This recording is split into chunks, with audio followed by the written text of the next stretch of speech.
As you might be able to tell from the slight patches on the road, and by the fact that the plants are looking a little bit taller and the grass is looking a little bit greener, we've actually had some rain recently. After 3 months maybe a little bit longer than that, maybe a little bit shorter than that, but pretty much all of summer, and we're right near the end of summer now. I can't remember the exact date, I think it's about the 12th or the 13th or something of September. But over that summer we've had next to no rain. We've got hosepipe bans, limited water use. We've been using grey water to water our plants, but not the lawn. The lawn is dead. But so little water over that time. The odd 5-minute incredibly light shower where you don't really get wet, and where 10 minutes later everything's dry again. The road is dry and not enough to give a plant a drink. But after all of that, over the last 2 weeks we've had 3 thunderstorms. One of them pretty spectacular. I happened to be in a garden centre with Mrs. C when that one started, and I went out for a walk in it just to feel rain for the first time in so long. Came back into the garden centre absolutely dripping wet and loving it. All the old people at the garden centre were stood watching me standing in the rain with looks of horror on their face. But quite a lot of them were stood under the greenhouse part outside, staying dry, but right next to the metal pillars that hold the roof up during an intense electrical storm. We've had 3 of those. We've got another one predicted for this afternoon. I don't think we're going to see it on this ride because it's supposed to come in about 5 o'clock. It's about 11 now, and we're only going out for a few hours, staying local because I'm on call. So just an unplanned ride with no particular destination, where we'll get a coffee at some point and have a chat. Sometimes that's the best kind of ride, isn't it? It's actually quite a chilly day as well. Chilly enough that my breath is fogging up my visor. The pinlock's come out. I can't believe I'm still in pinlock hell. After damaging my old visor where the pinlock was working wonderfully and buying a new visor, the pinlock just will not adjust and be right in this visor. So rather than faff around again with it today, I thought I'll just take it out, but it does mean I'm getting a bit of misting. Bandit Nev said that he used a stick-on one. I think I might have to give one of those a try, see how it fares compared to a pinlock that's working. Hopefully better than a pinlock that isn't. At least when there's no pinlock in, when the visor does fog up, I can just pop it open on one notch for 5 seconds and we're clear again. There is a breath guard in this helmet, but if I'm just riding along breathing normally through my nose, there's no problem. When I start talking, obviously I am full of hot air, and that's fogging it up. Strangely for me, because I'm not really one for enjoying washing the bikes, much prefer riding them. But I really am looking forward to being able to get the hose on whenever that might happen. I'm assuming it's going to be quite a while yet, because although we have had those 3 storms, they're not going to be enough to fill the reservoirs and the groundwater and whatnot. But after not cleaning them in 3 or 4 months, they are a bit of a mess. So I would like to get them cleaned properly. I did buy some waterless cleaner give it a try. I don't want to use that on anywhere that's going to be gritty where there's a risk of scratching something, but I thought on some bits I could probably get away with that. So I got the Demon waterless wash, and I tried it the other day and it's absolutely hopeless. So roll on more rain, preferably when I'm at work so I don't have to go riding in it, then drive at the weekends. But yeah, roll on more rain. Let me use my hose pipe again.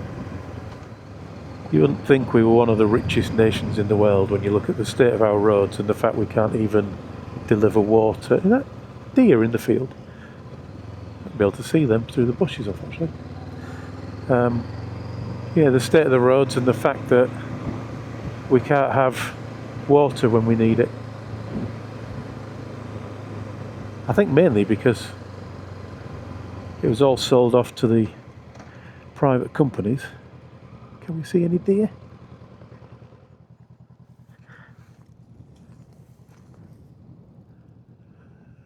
I think it must have been deer because they've gone. Oh well. Best catch Chris up. Yeah, I think they've privatised them and then spent all the time since privatisation making sure they make profits and not investing anything to improve the system. It really should have had some severe penalties in, so if you have to bring in water restrictions for your customers, there should be penalties for doing so. Because in the end, the only thing they care about is things that make profit or things that will hurt the profit. They only need the tiniest little gap in the visor to get rid of the misting. I wonder if there's something I can make that would just prop it open. It seems probably 0.5 millimetre would do it.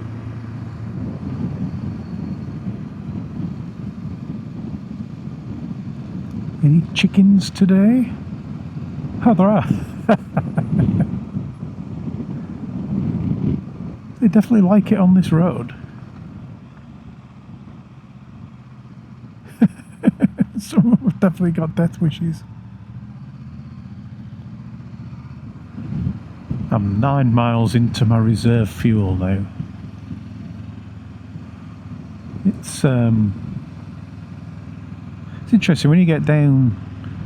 You've got, I think, 6 bars on the petrol gauge, and once it's been down to 1 for a while, the 1 bar starts flashing, which it did 9.2 miles ago, and then it takes away the whatever you've got on the screen, you know, your average miles per gallon or how many miles you've done on your trip, whatever it might be. It takes all that away, and instead it shows you how many gallons of petrol you've used and how many miles you've done since your fuel got down to the reserve level. So it says I've done 9.5 miles now and 0.0 gallons, which is all very interesting. I don't actually know how big the reserve is. I did say once I should get a little can of petrol, stick it in the top box, and actually ride it through the reserve until it runs out of petrol altogether, and then at least I'd know. But I've never got round to doing it. I really should do that. It's also such a fuel efficient bike. It does give you some weird numbers. So, oh, it's just clocked over to 0.1 gallons used and 9.9 miles. So this kind of pootling along, because you're just pootling in the lanes, enjoying the scenery really. And then rolly hills, nice. But pootling along like this, I've had it above 100 miles to the gallon before. And generally speaking, it averages about 90 on this type of riding. It's only when you get onto a motorway where it starts to get a little bit thirstier and drop down to maybe 75 to the gallon, or if you've got a pillion, maybe 70. It is a very frugal bike indeed.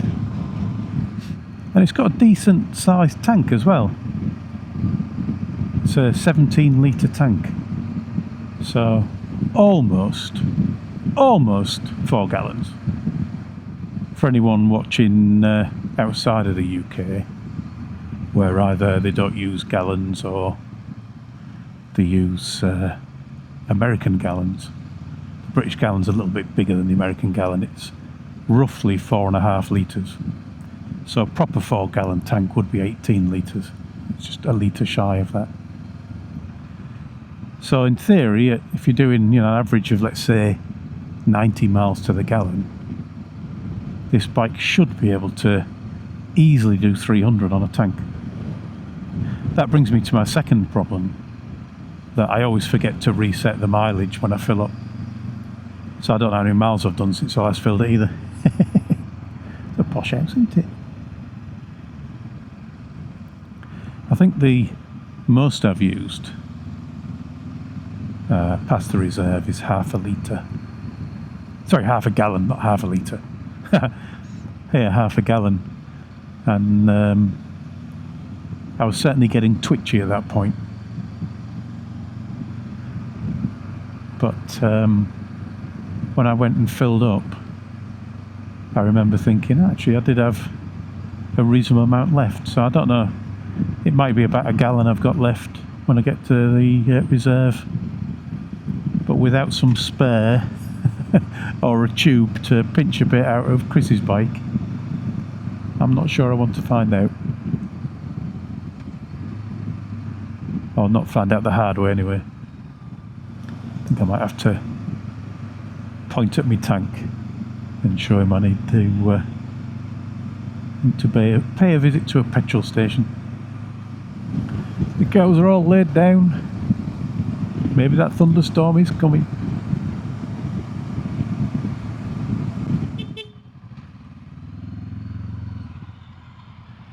Gonna need a bit of petrol soon. We're going to a petrol station in Malton.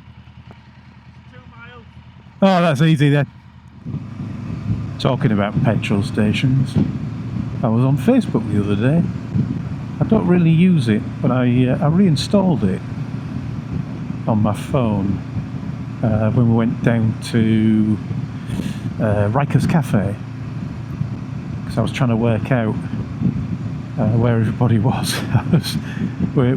We were late arriving, but it turned out everybody was. And riders dismount? I don't think so.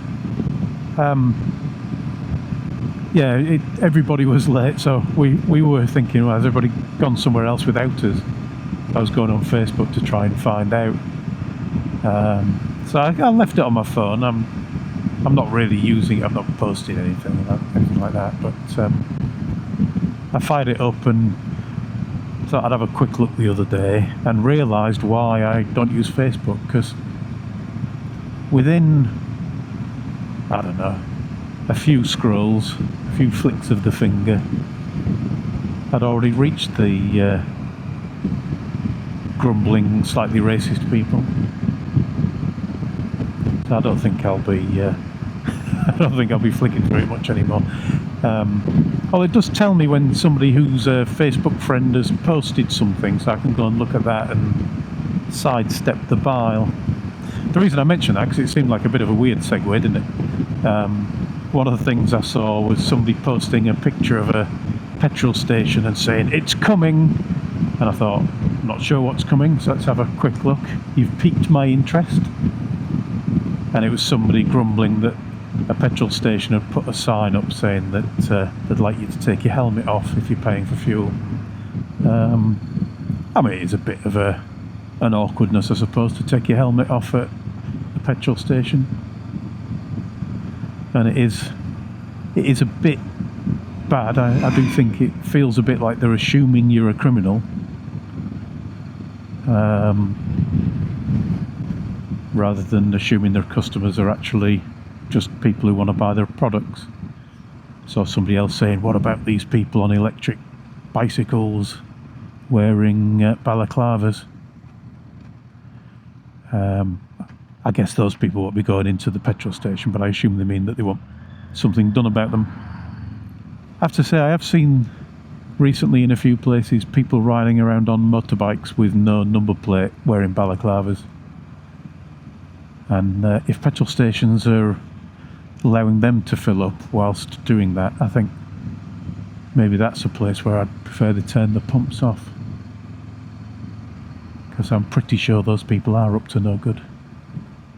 I tend generally, if I'm on the bike filling up, I tend to try and pick a petrol station that's got pay at pump anyway. I prefer that to actually having to talk to a person. I'm pretty antisocial as it goes. But then I try and avoid filling up the bike anyway. Obviously I have to put petrol in it, but I tend to have a couple of 10 litre fuel cans, and I tend to take those when I fill up the car, or indeed when I'm not filling up the car, just I want to fill up my fuel cans, so that I can fill those up and then just fill up the bike when I get home from a ride. And that way I don't have to ride onto forecourts that are almost inevitably covered in diesel on the floor.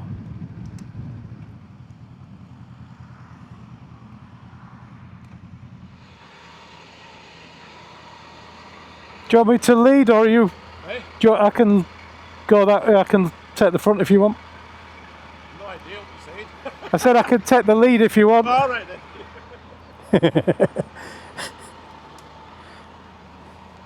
It's like two deaf old farts talking to each other.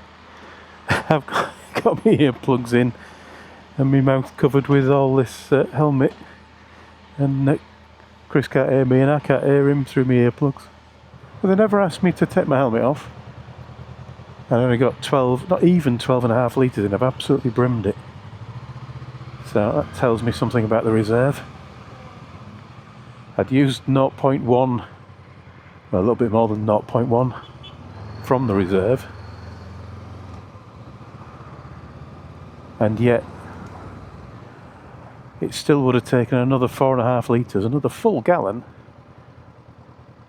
to put 17 in to make the full tank. So I guess when it gets to the reserve I have got a full gallon left and could probably do a good 80 or 90 miles.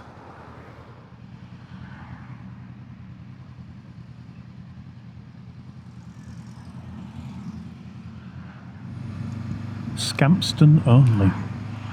Chris told me earlier that the cafe he wanted to try was in Scampston, a place I've never actually heard of. So I guess we're nearly at the end of our little journey with these expensive metal fences. I guess there's another stately home around here.